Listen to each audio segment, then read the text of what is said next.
Hello दोस्तों। हालात इंसान से क्या कुछ नहीं करवाता, और आज मैं ऐसा ही कुछ करने जा रही थी। मैं जानती थी कि आज जो मैं करने जा रही हूँ वह किसी की जिंदगी बर्बाद करने वाला है, लेकिन अपने हालात के हाथों मजबूर हो गई थी। मुझे कुछ भी करके यह कदम उठाना था, वरना मैं कभी भी खुद को माफ़ नहीं कर पाती। मेरी माँ मेरी सब कुछ थीं, और आज जिस अंदाज में उन्होंने मुझसे कहा, मैं चुप हो गई थी। बचपन से लेकर बड़े होने तक उन्होंने मुझे बहुत प्यार से पाला था। आज जब उन पर एहसान उतारने का वक़्त आया, तो मैंने अपने कदम पीछे नहीं खींचे। मैं खिड़की के पास खड़ी होकर तेज़ी से सांसें ले रही थी। मुझे सांस लेने में दिक्कत हो रही थी। मेरे हाथ पैर हल्के हल्के कांप रहे थे। मैं भगवान से प्रार्थना कर रही थी कि आज कोई ऐसा चमत्कार हो जाए जिससे सारी चीज़ें बदल जाएं, मेरी जिंदगी बदल जाए, जो कुछ मेरे साथ हो रहा था वो खत्म हो जाए। लेकिन आपकी प्रार्थनाएं कभी कभी भगवान तक पहुंच तो जाती हैं, मगर स्वीकार होने में वक्त लग जाता है। जैसे ही रोहित की गाड़ी हमारे पोर्च में रुकी, मेरे दिल की धड़कनें तेज हो गईं। मेरा दम निकलने के करीब आ गया था। मैं खिड़की के पास ही बैठती चली गई। मेरे हाथ मेरे सीने पर बंधे हुए थे, और मैं घुटी घुटी आवाज में रो रही थी, जो अब तक खुद को संभाले हुए थी। रोहित को देखते ही टूट कर बिखर चुकी थी। बोली, काश रोहित, तुम मेरे सामने ना आते। तुम हमेशा हमेशा के लिए मुझे छोड़कर चले जाते, तो इसी दुख और गम के सहारे जिंदगी बिता लेती कि तुमने मेरे साथ बेवफाई की है। लेकिन कैसे इस दिल को समझाऊं, तुमने तो बस मुझसे मोहब्बत की है। बेवफाई तो मैं तुमसे कर रही हूँ। तुम्हें छोड़कर किसी दूसरे का दामन थाम रही हूँ। मुझे माफ कर देना रोहित, शायद मैं तुम्हारी किस्मत में नहीं थी। आंसू बे आवाज मेरी आंखों से बह रहे थे। भगवान की तरफ से होने वाले चमत्कार की उम्मीद लगाए बैठी थी, लेकिन मैं ये भूल गई थी कि हकीकत में चमत्कार नहीं होते। यह तो फिल्म हो या फिर कहानियों में होता है कि पलक झपकते ही चमत्कार हो जाते हैं, और सब कुछ वैसा होता है जैसा हम चाहते हैं। मुझे पता था कि कुछ ही पलों में मेरी माँ आ जाएंगी और मुझे नीचे आने के लिए कहेंगी, और ऐसा ही हुआ। थोड़ी देर बाद माँ कमरे में दाखिल हुईं। मुझे देखते हुए वह सख्ती से बोलीं, नीचे चलो, और जो कहा है वह तुम्हें करना ही पड़ेगा। याद रखना, अगर तुमने मेरी बात नहीं मानी तो मेरा तुमसे कोई रिश्ता नहीं रहेगा। मैं तड़प कर बोली, माँ, मेरी बात समझने की कोशिश करे। मैं कैसे उस इंसान के साथ खुश रहूंगी जबकि मैं तो रोहित से प्यार करती हूँ। मेरे दिल और दिमाग में सिर्फ रोहित का नाम था। मैंने माँ से कहा, आप मेरी परेशानी समझने की कोशिश करें। लेकिन उन्होंने अपना चेहरा फेर लिया, जिसका साफ मतलब था कि उन्हें मेरी बात पर ध्यान देना जरूरी नहीं लगा। माँ के कहने पर मैंने अपने कदम नीचे बढ़ाए। सामने ही रोहित खड़ा था, मेरा इंतजार कर रहा था। मेरा दिल ऐसा महसूस कर रहा था जैसे अभी बाहर आ जाएगा। हालत ऐसी थी कि जैसे मैं अभी मर जाऊंगी। मैंने एक आंस भरी नज़र से अपनी माँ को देखा, मगर वह मुझसे मुंह फेर चुकी थीं। इसका मतलब साफ था कि अगर मैंने आज उनकी बात नहीं मानी तो वह सचमुच मुझसे सारे रिश्ते तोड़ लेंगी। जैसे ही मैं नीचे आई, रोहित तड़प कर मेरे पास आने लगा। यकीनन वह मुझे गले लगाना चाहता था, मुझसे सवाल करना चाहता था। मैंने अपने आप में हिम्मत जुटाई और कठोर आवाज में कहा, वहीं रुक जाओ और यह बात समझ लो, मैं तुमसे शादी नहीं कर सकती। रोहिता, शादी ऐसे ही नहीं कर ली जाती। शादी उसी से की जाती है जिसके लिए हमारे दिल में प्यार होता है, और मैं तुमसे प्यार नहीं करती। यही सुनना चाहते थे ना तुम? कह दिया। वह रहा दरवाज़ा, अब तुम जा सकते हो। मैं कठोरता की हद तक पहुंच चुकी थी, जबकि रोहित मुझे नमी भरी आंखों से देख रहा था। शायद उसकी आखिरी उम्मीद भी टूट गई थी। जब मेरी माँ ने रोहित से कहा होगा कि पूनम तुमसे शादी नहीं करना चाहती, वह तुमसे प्यार नहीं करती, तो रोहित ने इस बात पर विश्वास नहीं किया होगा। उसने मेरी माँ से कहा था कि मैं खुद पूनम से बात करूंगा। ऐसा हो ही नहीं सकता। हम दोनों एक दूसरे से दिलों जान से प्यार करते हैं, और माँ ने कह दिया कि तुम पूनम से बात कर सकते हो। और मैंने माँ के दबाव में आने पर अपनी मोहब्बत को नकार दिया था। उसने मुझे देखते हुए भारी आवाज में कहा, तुम मेरे साथ ऐसा कैसे कर सकती हो? तुम तो कहती थीं कि तुम मुझसे प्यार करती हो और मेरे बिना रहना तुम्हारे लिए सज़ा है। ऐसे कैसे तुम मुझे छोड़ सकती हो? मैंने फिर से खुद को काबू करते हुए कहा, जब औरत को पता चल जाता है कि अगर उसकी शादी किसी अमीर फैमिली में हो जाए और वह करोड़ों में खेले, तो वह किसी गरीब इंसान से शादी नहीं कर सकती। रोहित मेरी बात सुनकर बिल्कुल टूट गया था। उसने मेरी तरफ देखा और चंद शब्द कहकर अपने कदम पीछे ले लिए। तुम्हारी बात बिल्कुल सही है पूनम, लेकिन याद रखना, तुम्हें कभी भी मुझ जैसा प्यार करने वाला हमसफ़र नहीं मिलेगा। भगवान तुम्हें खुश रखे, तुम्हारा घर आबाद करे, और उम्मीद करता हूँ कि तुम्हें कभी मेरी याद ना आए। वह यह कहकर हमारे घर से चला गया। उसके जाते ही मैं पूरी तरह से ज़मीन पर गिर पड़ी। कब से रुके हुए मेरे आंसू बहने लगे थे। मेरी माँ मेरे कंधे पर हाथ रखते हुए बोलीं, पूनम, ज़्यादा इमोशनल होने की ज़रूरत नहीं है। देखना, भगवान तुम्हें खुश रखेगा। जो बच्चे अपने माँ बाप का मान रखते हैं वे हमेशा सुखी रहते हैं। मेरी माँ मुस्कुराते हुए यह कहकर अपने कमरे में चली गईं, जबकि मुझे अपना आप ख़त्म होता हुआ महसूस हो रहा था। मेरी माँ की लालच ने मुझे पूरी तरह बर्बाद कर दिया था। मैं मानती हूँ कि रोहित ज़्यादा कमाता नहीं था, लेकिन वह मुझे खुश रख सकता था। इस बात का मुझे पूरा अंदाज़ा था, क्योंकि हम एक दूसरे से प्यार करते थे और ज़िंदगी जीने के लिए प्यार सबसे ज़रूरी होता है। लेकिन मेरी माँ ने अपनी लालच के कारण मेरी शादी एक 45 साल के आदमी से तय कर दी थी, जिसने पहले ही 2 शादियाँ की थीं और उसकी दोनों पत्नियाँ मर चुकी थीं। मेरा हाल बहुत बुरा था। मुझे अपना दम घुटता हुआ महसूस हो रहा था। काफ़ी देर तक मैं बिल्कुल बेजान हालत में लाउंज में पड़ी रही। थोड़ी देर बाद मेरी तबीयत कुछ संभली तो मैं अपने कमरे में चली गई। कमरे में आने के बाद मेरे दिमाग में अजीब अजीब ख्याल आ रहे थे कि क्या रोहित मेरे बिना जी पाएगा या मैं उसके बिना जी लूंगी। मुझे पता था कि मेरे दिमाग में कई सवाल घूम रहे थे और उन सब पर माँ की बातें हावी हो चुकी थीं कि जब औरत के हाथ में पैसा आता है तो वह सब कुछ भुला देती है। मैंने भी अपने दिल को समझा लिया था कि चलो कोई बात नहीं, प्यार न सही, कम से कम अमीर पति तो नसीब होगा। और यही मेरी सबसे बड़ी गलती साबित होने वाली थी। वक्त तेजी से गुजर रहा था और मेरी शादी के दिन बिल्कुल करीब आ गए थे, लेकिन मुझे एक पल के लिए भी चैन महसूस नहीं हो रहा था। ऐसा लग रहा था कि जल्द ही कुछ बुरा होने वाला है। मेरी शादी जिस इंसान से तय की गई थी वह बहुत दबंग और रौबदार शख्सियत का मालिक था। मैंने उसे सिर्फ तस्वीरों में ही देखा था और उसे देखकर ही मेरे शरीर का एक एक अंग कांप उठा था। मैंने कई बार माँ से बातों ही बातों में अपनी चिंता जाहिर करने की कोशिश की थी। मुझे यह ख्याल आता था कि आखिर उसकी दोनों पत्नियां कैसे मर गईं। क्या हुआ था कि दोनों ही बीवियां चल बसीं। लेकिन मैं इस ख्याल को कभी अपनी जुबान पर नहीं लाती थी। वक्त का काम है गुजरना, और वह गुजरता चला गया। मेरी बारात का दिन भी आ गया था। उन लोगों ने साफ साफ कह दिया था कि हम शादी सादगी से करेंगे, जबकि यह मेरी पहली शादी थी। मेरी उम्र भी सिर्फ 20 साल थी। हर लड़की अपनी शादी को लेकर कई सपने सजाती है और इसी तरह मैंने भी कई सपने देखे थे। लेकिन जिस तरह से मेरी शादी हो रही थी, मुझे अपना आप बहुत बेमोल लग रहा था। घर में ही सारी तैयारियां की गई थीं। उन लोगों ने कोई वादा तो नहीं किया था, बस यह कहकर बात खत्म कर दी थी कि हम अपनी तरफ रिसेप्शन की एक छोटी सी रस्म कर देंगे। मगर मुझे लग रहा था कि ये लोग रिसेप्शन भी नहीं करेंगे। मैं आईने के सामने बैठी अपनी खूबसूरती निहार रही थी। लाल सुर्ख लहंगे में सजी मैं आसमान से उतरी कोई परी लग रही थी, लेकिन मेरे ख्यालों पर सिर्फ और सिर्फ रोहित का ख्याल छाया हुआ था। उस शख्स से मैंने सिर्फ प्यार ही नहीं किया था, बल्कि उसे अपना सब कुछ मान लिया था। आज मैं उससे पूरी तरह जुदा होने वाली थी। यह ख्याल ही मेरी रूह को झंझोड़ने के लिए काफ़ी था। कितने संयम से मैंने उसकी आंखों में आंसू छिपाते हुए माँ की बातें दोहराई थीं। ये मैं और मेरा भगवान ही जानता है। थोड़ी देर ही गुजरी होगी कि अचानक घर में शोर मच गया कि बारात आ गई है। तुरंत ही कमरे में मेरी एक कजिन आई और मेरे मुंह पर घूंघट डालते हुए बोली, वाह बहन, कहाँ से इतना हसीन आदमी चुरा लिया, हमें भी बता देती, हम भी कोई ऐसा देख लेते। यह कहकर वह हंसते हुए कमरे से चली गई। क्या मेरा पति सच में बहुत खूबसूरत था? यह सोचते ही मुझे हीन भावना होने लगी थी। मुझे भी भगवान ने सुंदर बनाया था, लेकिन उनकी बातों से मुझे लगने लगा था कि वह शख्स बहुत हसीन है, लेकिन उम्र में मुझसे कई साल बड़ा था।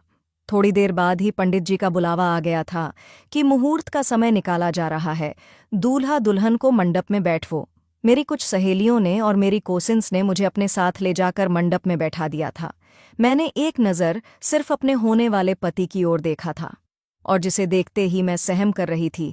ऐसी रोबदार पर्सनैलिटी कि सामने वाला कुछ बोल ही ना पाए।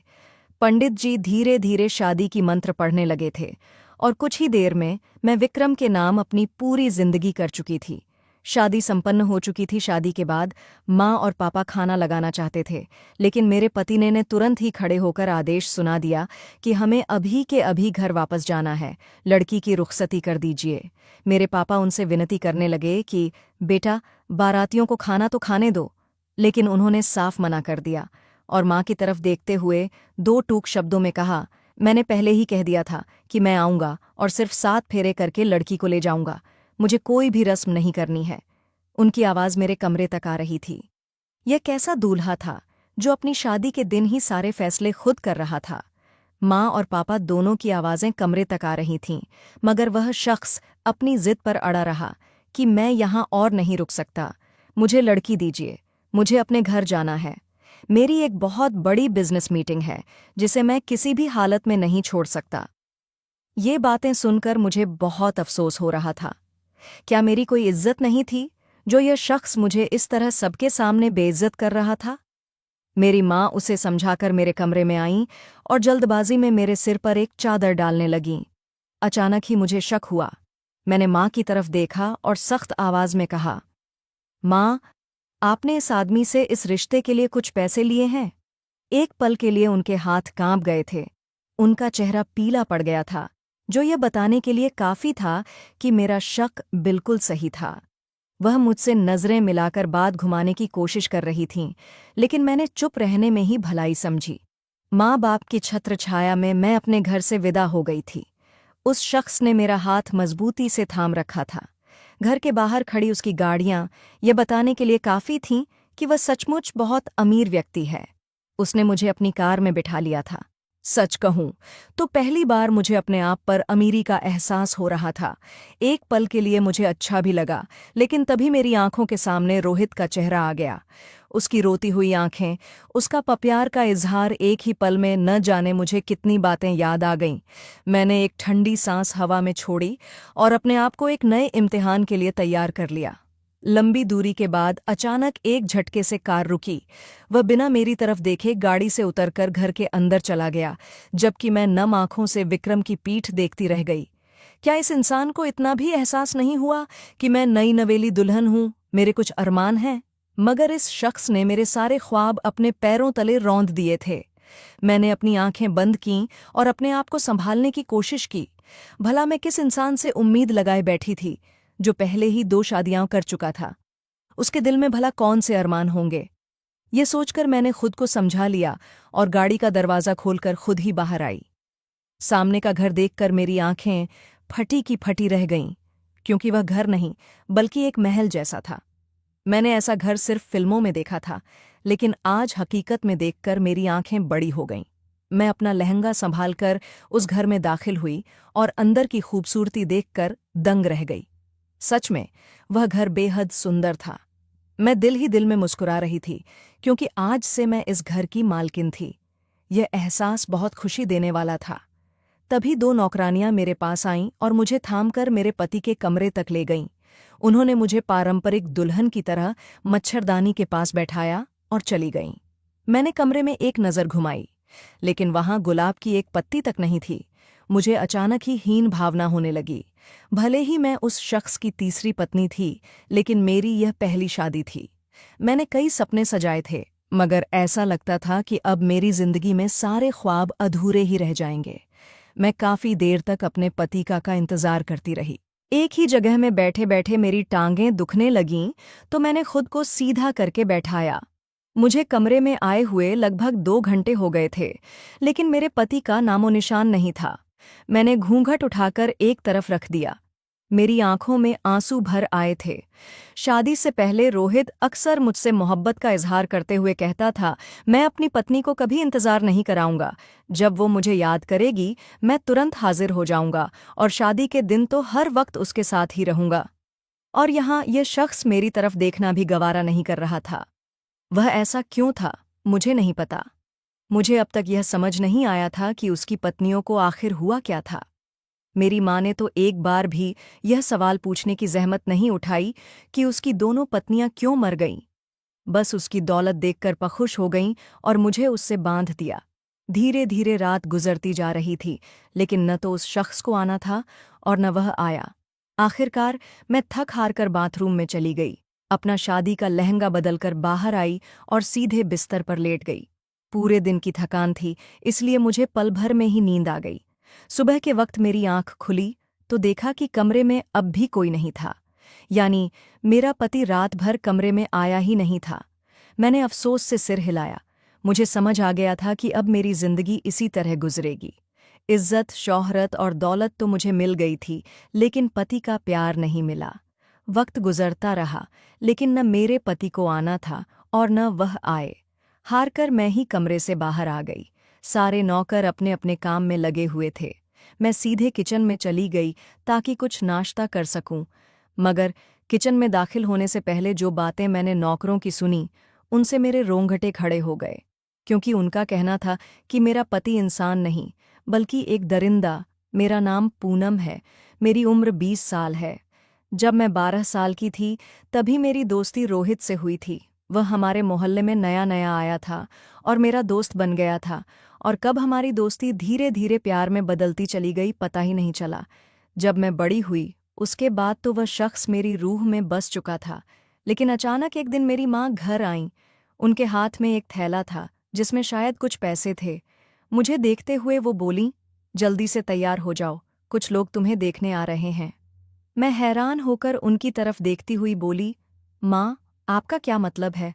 वो साफ कहकर चली गईं, तुम्हारे लिए एक बहुत अच्छा रिश्ता आया है और मैं इस रिश्ते के लिए तैयार हूं। बस वो लोग तुम्हें देखने के लिए आना चाहते हैं। जल्दी से तैयार हो जाओ और मुझे कोई बहाना नहीं सुनना। मैं हमेशा से ही अपनी माँ से डरती आई थी, इसलिए उनके सामने कुछ कहने की हिम्मत नहीं जुटा पाई। माँ के हुक्म के आगे मैंने चुपचाप सर झुका लिया।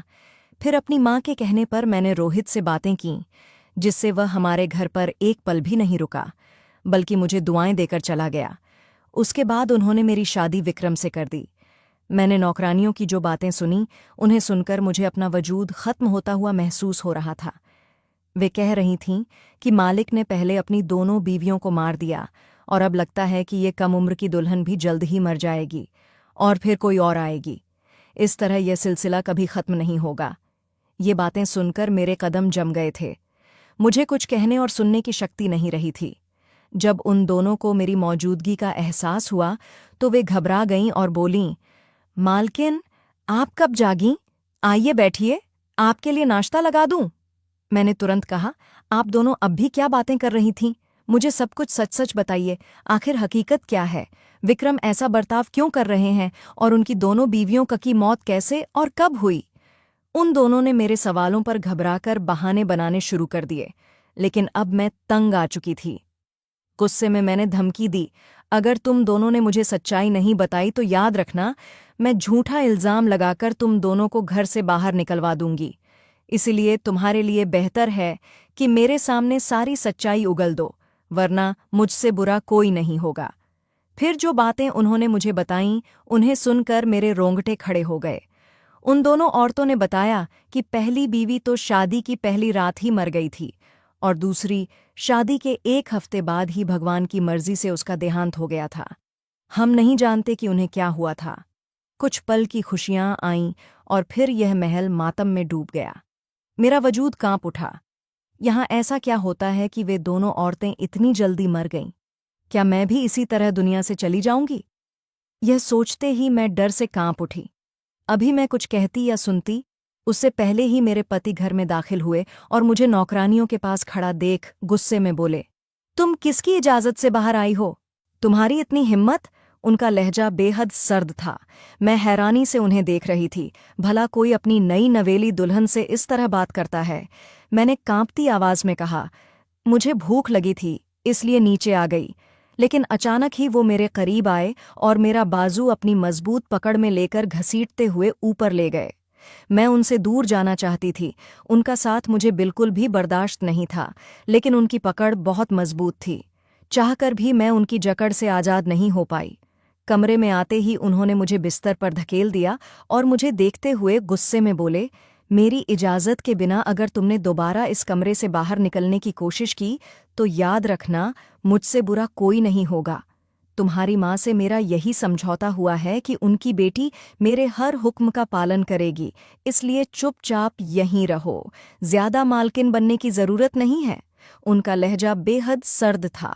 मैं अपनी जगह पर कांप रही थी। उन्होंने तुरंत ही नीचे फोन किया और नाश्ता ऊपर लाने का हुक्म दिया। मेरी आंखों से आंसू बहने लगे।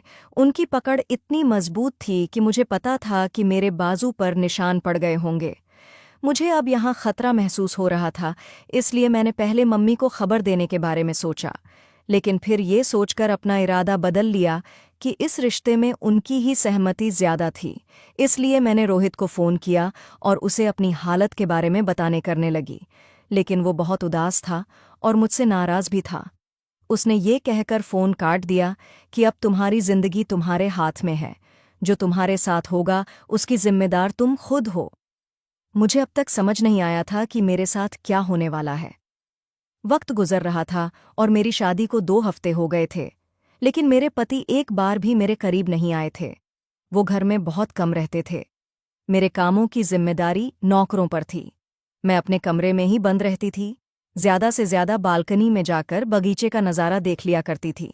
लेकिन अब मैं बोर हो गई थी। कमरे में रहते रहते मेरा दम घुटने लगा था।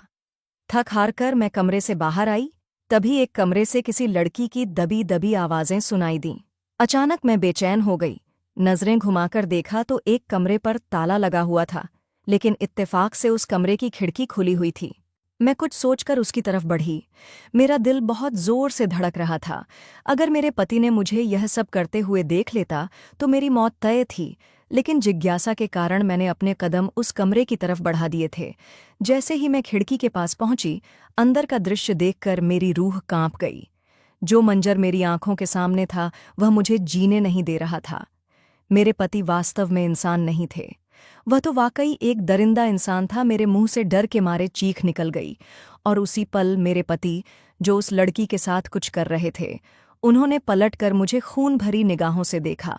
मैं भागकर अपने कमरे में आई और घबराकर सबसे पहले रोहित को कॉल किया। रोते हुए मैंने कहा, कुछ भी करके रोहित, मुझे बचा लो, नहीं तो ये जालिम आदमी आज मुझे मार डालेगा। ये इंसान नहीं है, ये तो।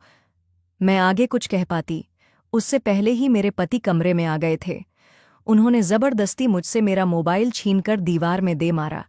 मेरे बाल खींचते हुए बोले, तुम्हारी इतनी हिम्मत कि मेरी जासूसी करो, और ये फ़ोन किसे की थी? ये कहते ही उन्होंने मेरे मुंह पर एक जोरदार थप्पड़ मारा। फिर उन्होंने गुस्से से कहा, तुम्हारी मासूम शक्ल देखकर मुझे तुम पर रहम आ गया था और मैंने अपना इरादा बदल लिया था। लेकिन तुम जैसी लड़कियां इस काबिल नहीं होतीं कि तुम्हें आराम से रहने दिया जाए। अब तुम भी मेरा शिकार बनोगी, तुमसे भी मैं पैसा कमाऊंगा।